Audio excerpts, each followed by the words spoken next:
Welcome to CompareZaddy.com Deep Dive. Yeah. We are talking about one of the biggest, maybe quietest revolutions happening in consumer electronics today. Really, if you game at all. Yeah.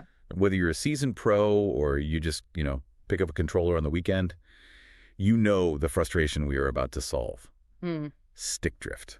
Stick drift. It's like the ghost in the machine for gamers, isn't it? It really haunts your investment. Totally. It's that maddening moment when your character or maybe your camera view or your scope just starts moving on its own. Yeah, like a ghost input. Exactly. Ghost inputs when your hands are perfectly still or maybe even off the controller entirely. And what it really means is that your $60, your $100, maybe even $200 piece of gaming gear is, well, it's basically toast. And the cost, it's not just the money. That's bad enough. It's competitive, right? Oh, absolutely. Imagine you're lining up that perfect headshot in an FPS, or maybe pulling off a tricky combo in a fighting game, only to have your input kind of jitter, or the crosshairs just slightly drags to the side. You lose the match. And instantly you're thinking, wait, was that me? Or is my controller dying? And 9 times out of 10, probably more like 99 out of 100, it is the controller. Right. Specifically, it's the old tech that's been underneath those joysticks since, well, pretty much the dawn of console gaming. The potentiometer. Their potentiometer. Okay. These things rely completely on physical contact. There's variable resistance involved. Think of them like tiny, super sensitive dimmer switches, maybe. Okay, like a light dimmer. Yeah, exactly. With these little wipers sliding over a carbon film track inside. So wait, every single time I move the joystick, left, right, up, down, whatever. Sure, right. That little wiper is physically scraping across that carbon film track. Precisely. Scraping, sliding, creating friction.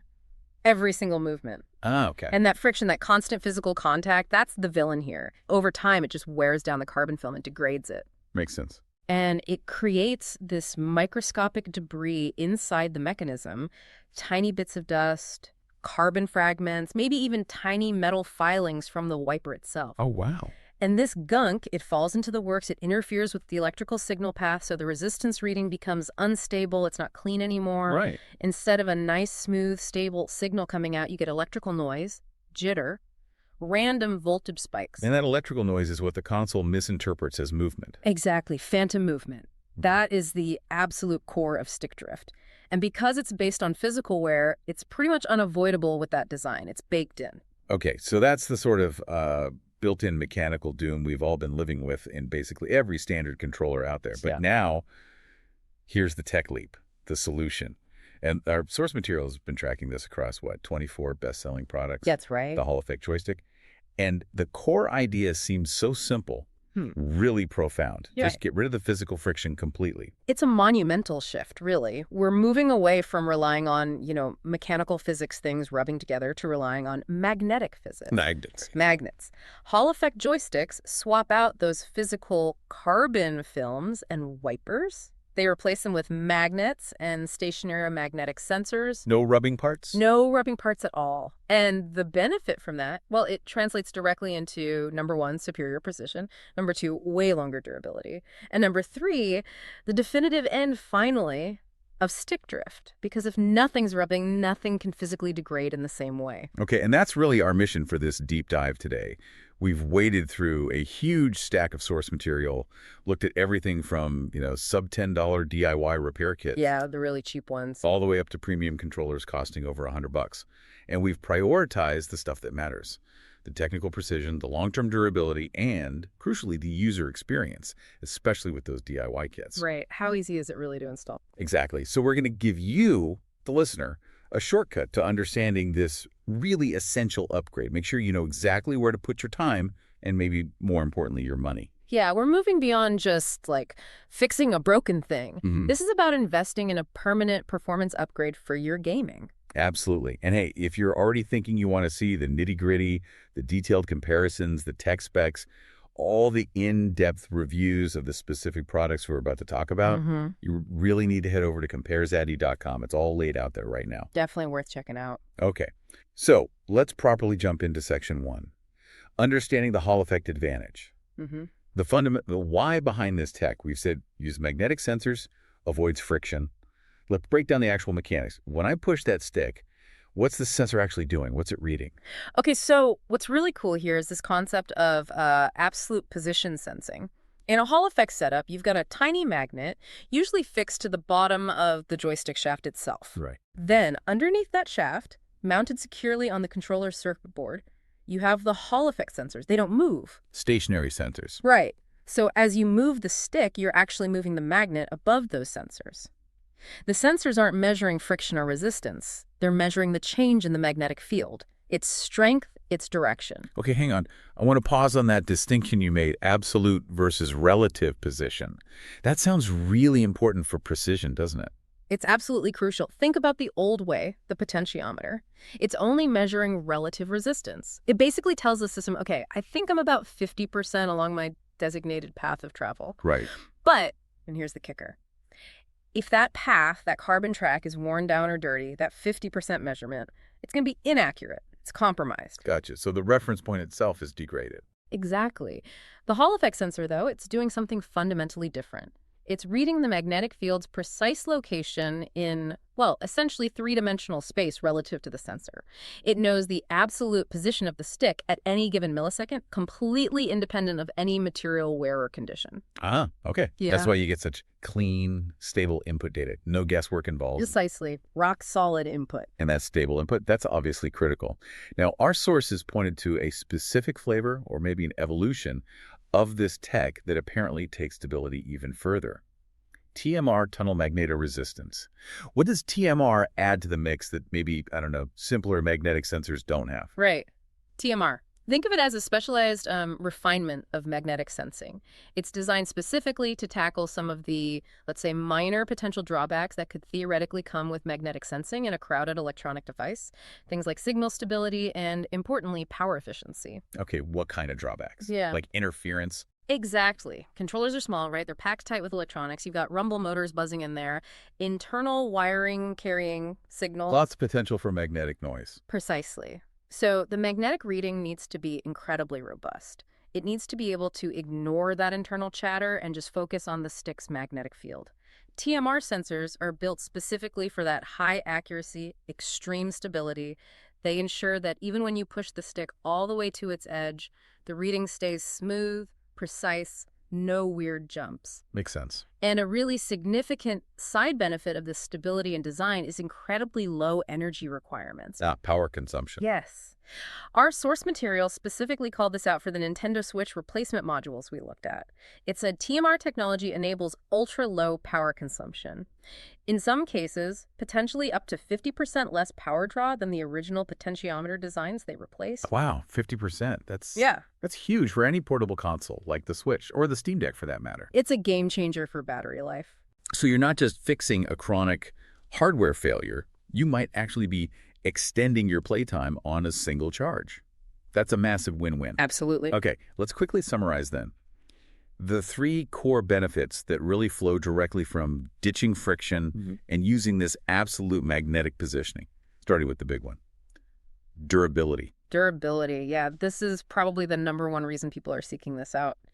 Since the sensor never physically touches the moving part, the magnet, there's essentially no physical degradation of the sensing element itself. Right. You know, standard high-end potentiometer sticks, they might be rated for, what, maybe 1 or 2 million cycles, rotations? Something like that, yeah. Hall effect modules. Yeah. We're consistently seeing ratings of 5 million, 10 million, sometimes even more rotations.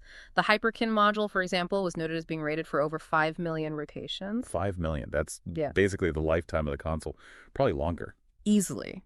You're buying something that will likely outlive the device it's installed in.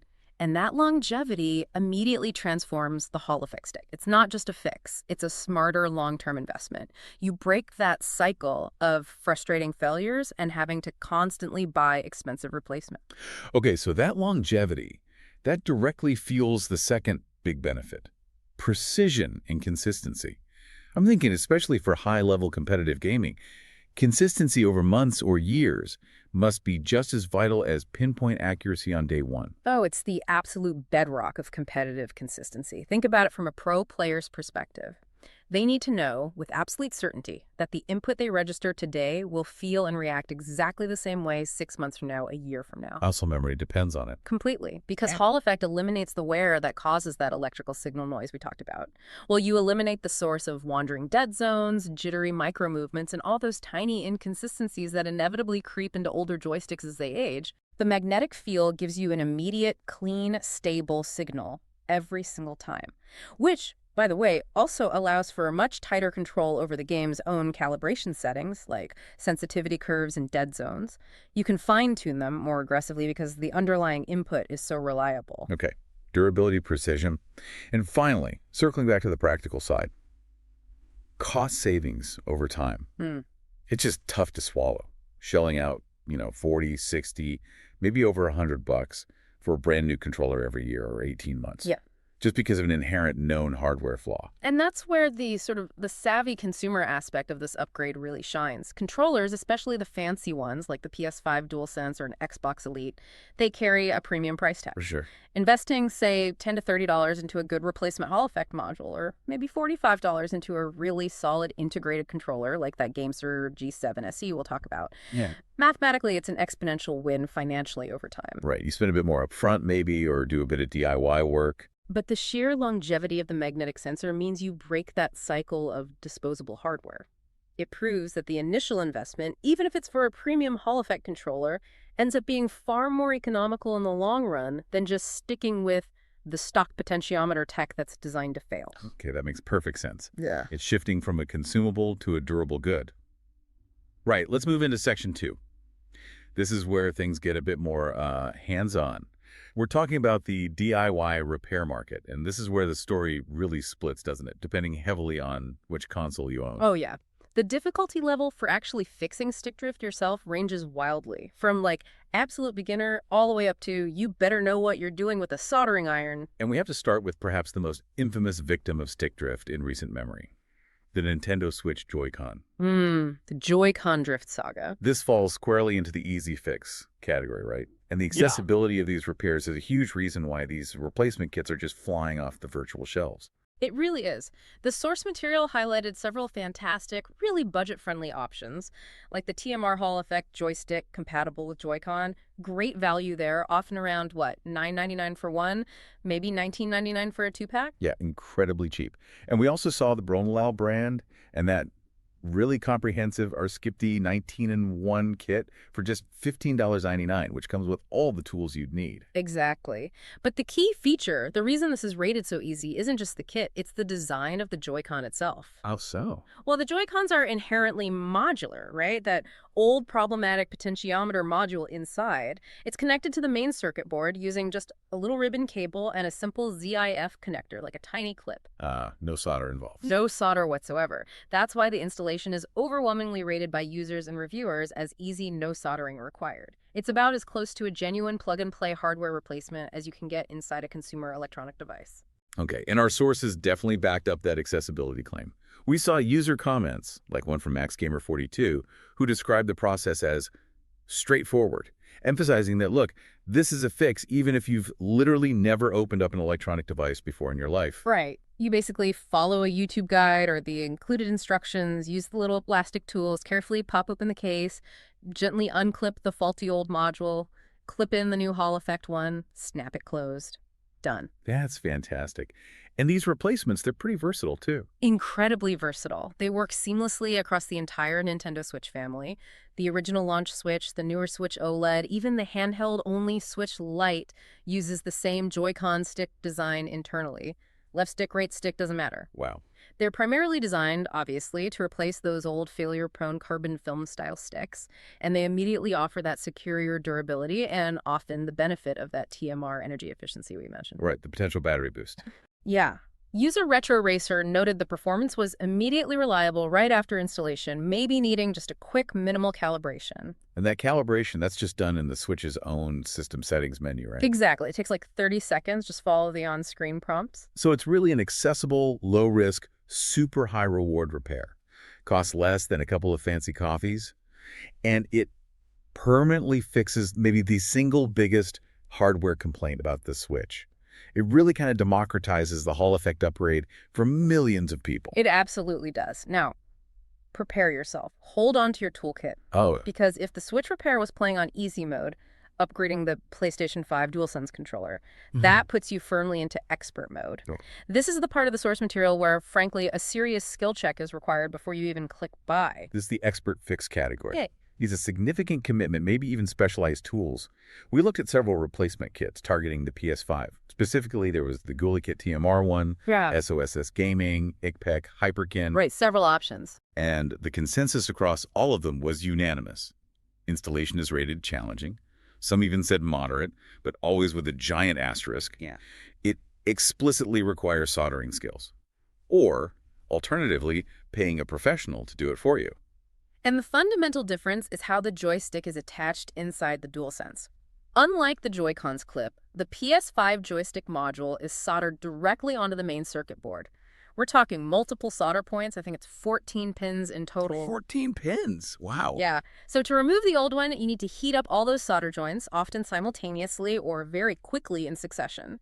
This usually means you need a good temperature-controlled soldering iron, not just a cheapo one.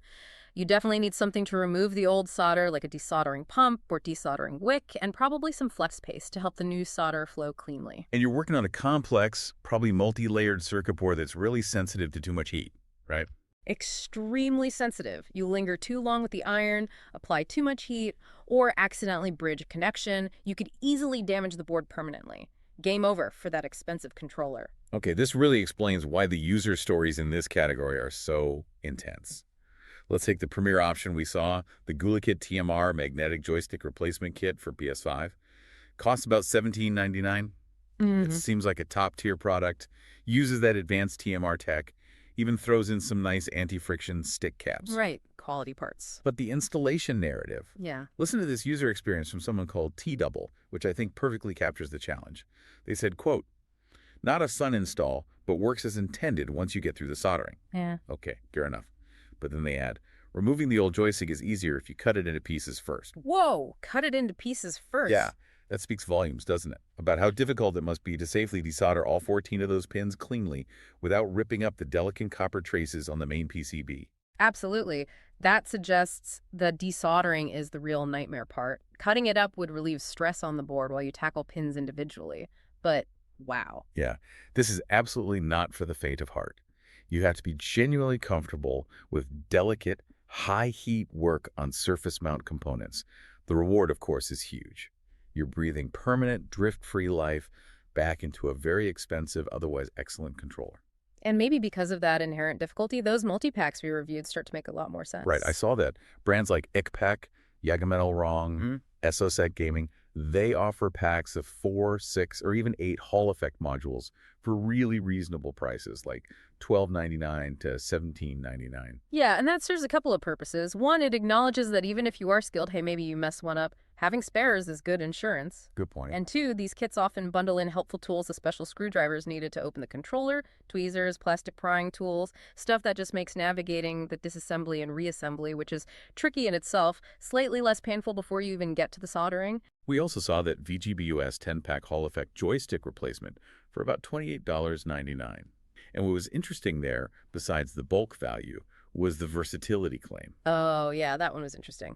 Despite needing soldering for most applications, that VGBUS pack claimed broad compatibility, not just PS5, but also Xbox controllers, One, Series SX, PS4 DualShock 4, and even the Nintendo Switch Pro controller. So basically, almost every major modern controller that suffers from drift and uses soldered sticks. Exactly. So if you happen to be the tech person in your friend group, or you live in a household with multiple consoles, one skilled soldering session with that one kit could potentially future-proof like every controller you guys own for years to come.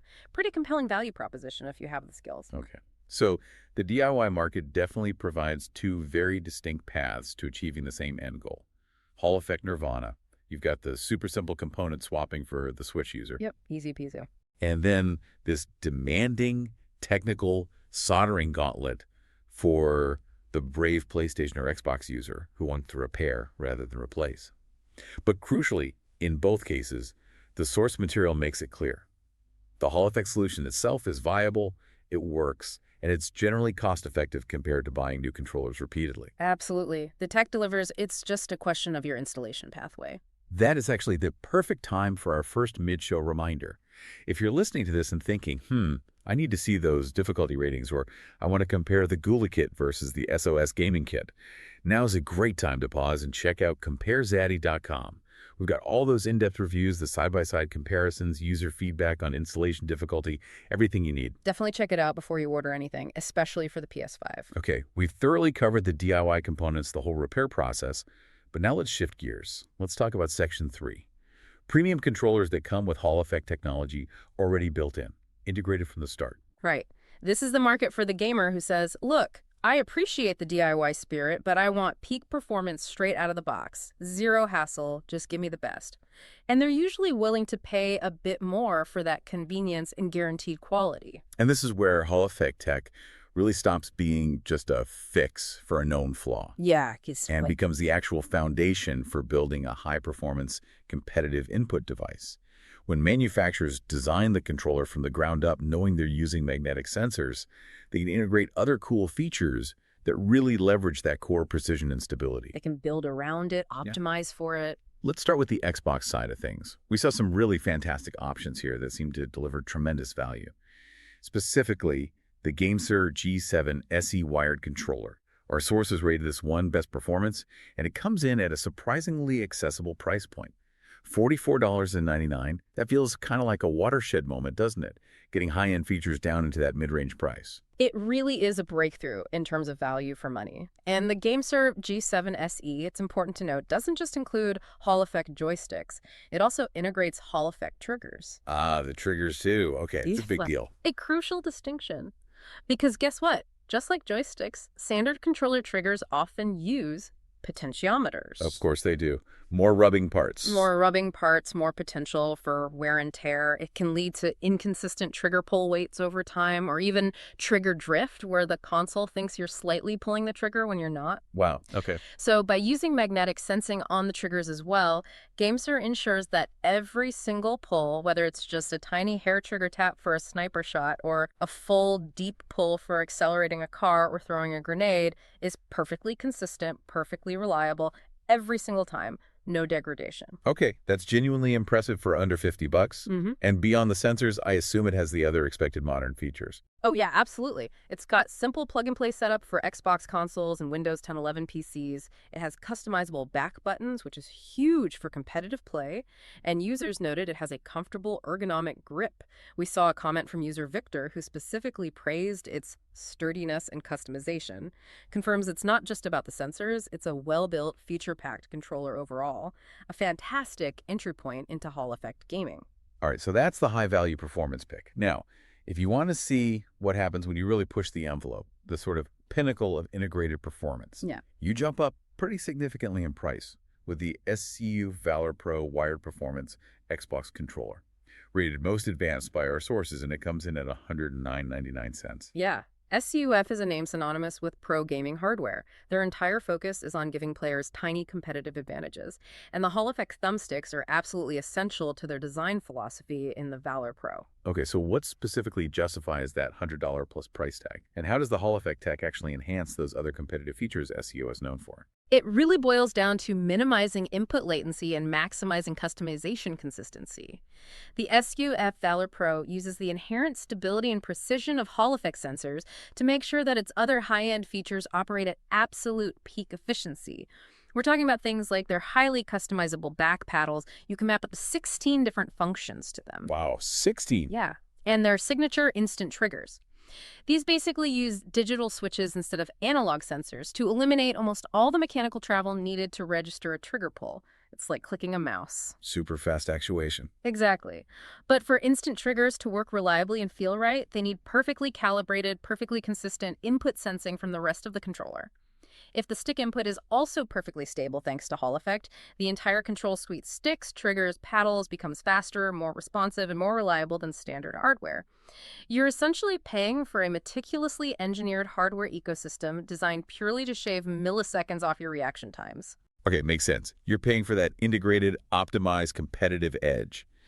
Now, what about gamers who really value that Hall effect precision and durability, but maybe they just They love the familiar feel of the standard first-party Microsoft hardware. We saw an option for them too, right? The custom controller's wireless controller for $119.95. Yeah, this product takes a really interesting approach. It aims to blend the best of both worlds. They start with authentic, genuine Microsoft Xbox wireless controller hardware, so you get that familiar shape, the comfortable ergonomics, the reliable wireless connectivity you're used to. Okay. But then they carefully open it up, they remove the standard potentiometer joystick modules, and they professionally install high-quality Hall effect replacements. They often add a custom soft-touch shell or other aesthetic mods too. Ah, so it's like a pre-modded official controller. Exactly. You get the comfort, familiarity, and proven connectivity of the OEM controller, but with the vastly superior durability and pinpoint precision of the magnetic sensing upgrade already done for you. It's kind of the ultimate solution if you want the upgrade without sacrificing that specific first-party feel. All right, that covers the Xbox landscape pretty well. Let's move beyond those specific console ecosystems now. How is Hall effect tech driving innovation in controllers designed for multi-platform use, or even mobile gaming? Well, the beauty of the technology is its versatility. It can be implemented almost anywhere you need precise analog input. Take the FLYDIGI DuneFox wireless controller. This thing costs only $19.99. $19.99, wow. Yeah, it's an incredibly versatile, super budget-friendly option targeting PC gamers, Nintendo Switch users, Android phone tablet gamers, even laptop users. Now, there's a key caveat here, the source has noted. No Xbox or PlayStation console support for this one. Okay, important limitation. Definitely. But for that target audience, mobile, PC, Switch, it offers incredible flexibility.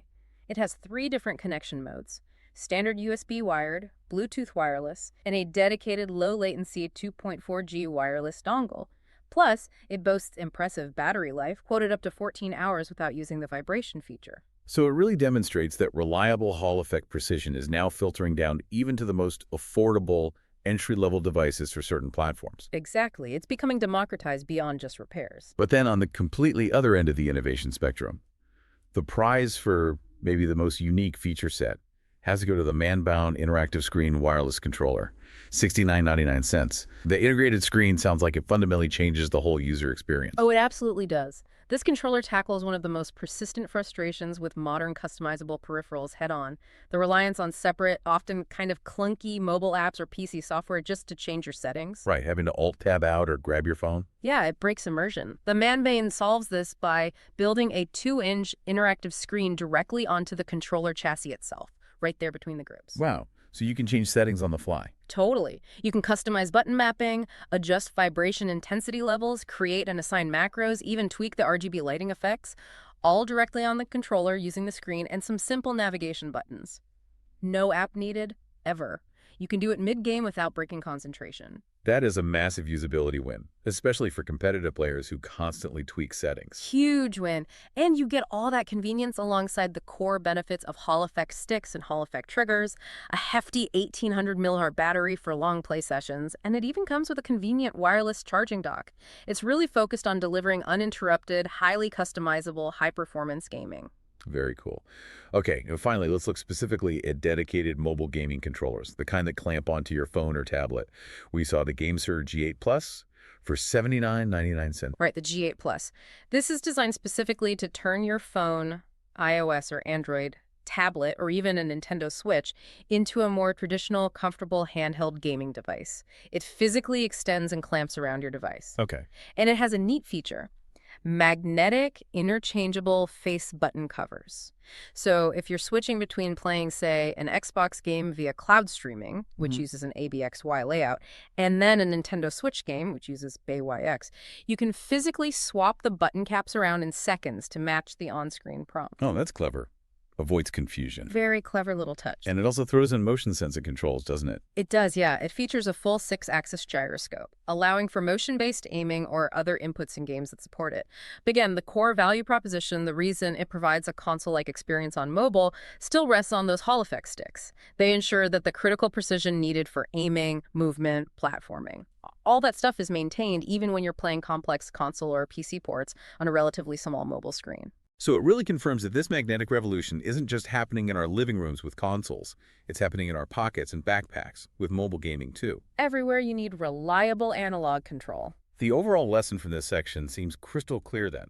Whether you're looking at a A $45 entry-level wired controller or a $110 plus professional-grade model, Hall effect technology isn't some exotic optional extra anymore.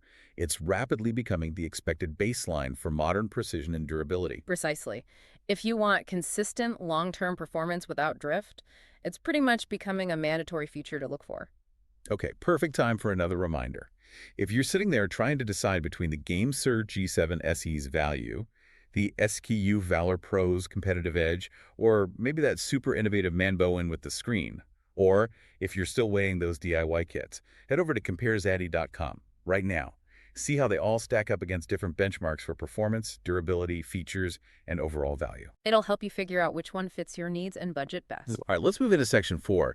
Time to kind of synthesize everything we've covered and try to offer some really practical, actionable tips for you, the listener, if you're considering making the leap to Hall effect. Yeah, we've seen a ton of variety, right? From cheap DIY fixes to expensive pre-built controllers. Our top picks chart, which is based on the source analysis, really summarizes this spread nicely. The options are definitely tailored to your specific console, your budget, and maybe most importantly, your willingness to pick up a soldering iron. Let's quickly recap those main top pick categories again, just to frame the choices. For the DIY crowd, the best overall nod went to that GulaKit Hall effect module, specifically for the Steam Deck OLED, costing $29.70. What made that one stand out was that, like the Switch, it's apparently a solder-free replacement for the Deck OLED. Right. Easier install for a popular handheld. Yeah. Then on the absolute budget end of DIY, the best value was clearly that TMR Hall effect joystick for the Nintendo Switch Joy-Con at just $9.99. Can't beat that price for fixing drift. Okay, then moving to the pre-built controllers. For just raw performance and features for the price, best performance went to the GameSir G7 SE at $44.99 thanks to having both Hall effect sticks and triggers. Yep, great all-arounder. Yep. And finally, for the dedicated DIY solution specifically for the challenging PS5 repair, the best for PS5 recommendation was that GulaKit TMR magnetic joystick replacement kit for $17.99, acknowledging the required soldering skill but praising the quality of the component. So that chart really paints the picture, doesn't it? Yeah. You've got this spectrum, low cost but potentially high skill needed for install versus high cost but zero skill needed, and everything in between. Exactly. So for our listener who's trying to navigate this and make a purchase decision, what are the absolute golden rules for choosing the right kit or controller? We touched on 2 critical checks earlier. Okay, rule number 1, it's completely non-negotiable. Compatibility is king. You absolutely must double, triple check that the kit or controller you're buying is explicitly designed for your specific console model and controller generation. Right. Don't assume. Don't assume anything. A PS5 DualSense module will not fit in a PS4 DualShock 4, even though they look kind of similar from the outside. You need to verify if you have, say, an original launch Switch or the newer OLED model, as sometimes internal layouts might have subtle differences, although luckily, as we said, the Joy-Con stick modules themselves seem broadly compatible across Switch models. But for other consoles, check. Always check the product description carefully. Okay, compatibility first. And the second rule, this one requires maybe some uncomfortable self-reflection. The skill check. That's right. You need to be rigorously honest with yourself about your soldering skills, or lack thereof. If you have never soldered before, or maybe the only thing you've ever soldered was like 2 wires together for a speaker, please do not attempt the PS5 joystick replacement as your first project. You're risking bricking an expensive controller. Exactly. You risk permanent, irreparable damage to a very expensive and complex motherboard. It's just not worth it if you're not confident. If you want to completely avoid soldering, then you need to stick exclusively to the options confirmed as plug-and-play. That primarily means the Nintendo Switch replacement modules, the Steam Deck OLED modules, or simply buying a complete pre-built controller that already has All Effect Tech integrated. And if you do decide to tackle the PS5 kits or Xbox or Switch Pro controller kits that need soldering, then you need to acknowledge the need for the right tools. Don't try it with a cheap basic iron. You really want a decent quality fine-tipped temperature-controlled soldering iron. You absolutely need flux paste to help the solder flow properly onto the pads. And you need a reliable way to remove the old solder cleanly, either a good desoldering pump, solder sucker, or some quality desoldering braid. Rick. Having the right tools makes a huge difference between success and disaster. Okay, solid advice. Now let's assume the installation, whether it was easy like the Switch or challenging like the PS5, is successful. The new physical stick is in place. Is the job done then? Or is there usually one more crucial step? Yes. There is almost always one critical final step you need to perform. Recalibration. Recalibration. Why is that needed if the new part is perfect? Because you're essentially swapping out an old, worn-out component, which the console's software may have already started compensating for, trying to counteract the drift with a brand new magnetic component that has different electrical characteristics and potentially a slightly different physical range of motion. The console needs to learn the new limits. Okay. So the system needs to redefine what center is for this new stick and what the absolute maximum boundary is in each direction. Precisely. It needs to establish the new 0 point or neutral position and the new maximum travel boundaries along the X and Y axis. You must run the calibration routine using either the official tools built into the console's settings menu. The Switch has one. PC controllers can usually be calibrated via Windows or manufacturer software, or sometimes using third-party calibration software that might come recommended with the specific module you bought. And if you skip this calibration step, if you skip it, you might still experience issues that look like drift, or maybe improper dead zones, areas where the stick doesn't respond near the center, or maybe the stick won't reach 100% input at the edges. This can happen even with perfectly functioning Hall effect technology. You absolutely have to tell the controller, okay, this is the new perfect center, and these are the new maximum limits. It's essential for ensuring that precision. Good to know. One last thing on the post-install experience.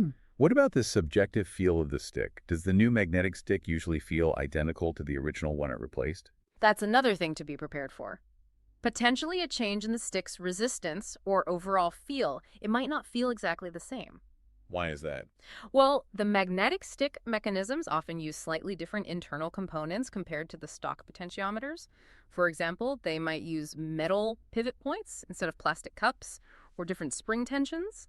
This can definitely change the tactile experience, how much force it takes to move the stick, how quickly it snaps back to center. We saw a comment from user Tony, who replaced his PS5 sticks, and he specifically noted the resistance changed. He said it felt lighter and easier to move than the original stick, which had probably gotten stiff as it wore out. Okay, so expect maybe a slight adjustment period. Exactly. Allow yourself some time to get used to it.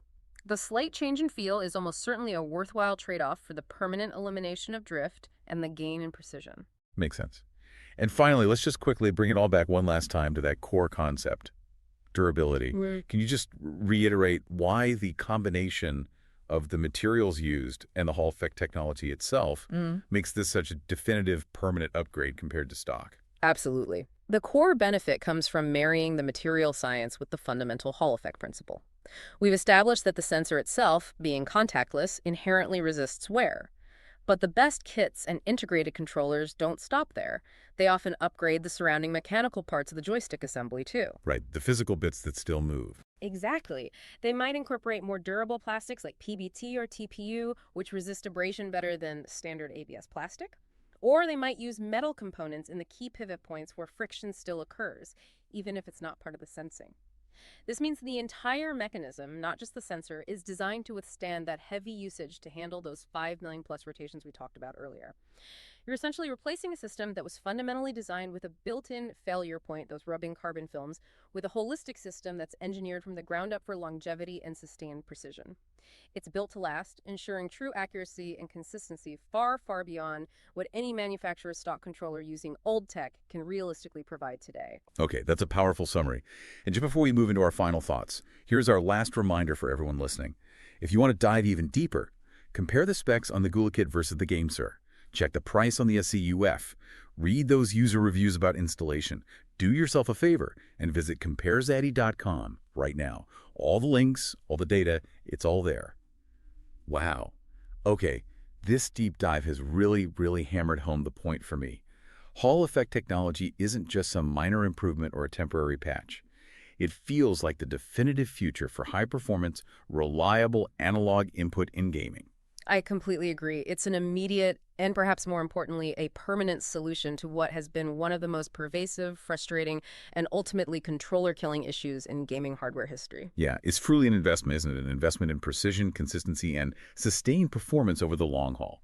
Something that the old, aging potentiometer system, by its very nature, simply cannot match. The technology is clearly proven, it's widely available now, and crucially, as we've seen, It's becoming increasingly affordable across multiple platforms and catering to different repair skill levels. Exactly. Whether you're comfortable soldering or you want a plug-and-play fix or a brand new controller, there's likely a Hall effect option for you now.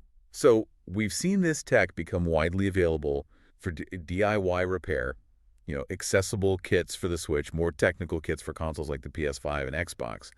And we've seen it become the standard feature in premium, ready-to-use controllers. This brings us to kind of a final provocative thought for you, the listener, something to maybe chew on long after this deep dive is over. Okay. Given the undeniable durable advantages that Hall effect sensors offer, and given the sheer scale of the stick drift problem we've seen plague multiple generations of consoles now, from the Nintendo Switch Joy-Cons to the PS5 DualSense and beyond, how soon do you think it will be before this technology becomes the mandatory standard? Mandatory baseline, you mean? Yeah. Will the next generation of console manufacturers, Sony, Microsoft, Nintendo, be essentially forced, just by gamer expectations and intense market pressure, to adopt magnetic sensing across the board in their packing controllers, just to guarantee that long-term reliability right out of the box?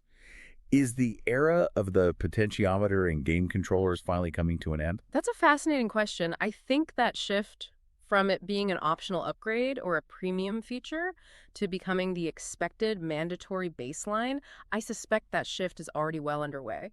And it's being driven entirely by informed consumers, like the people listening to this, who are simply demanding better, longer-lasting hardware for their money.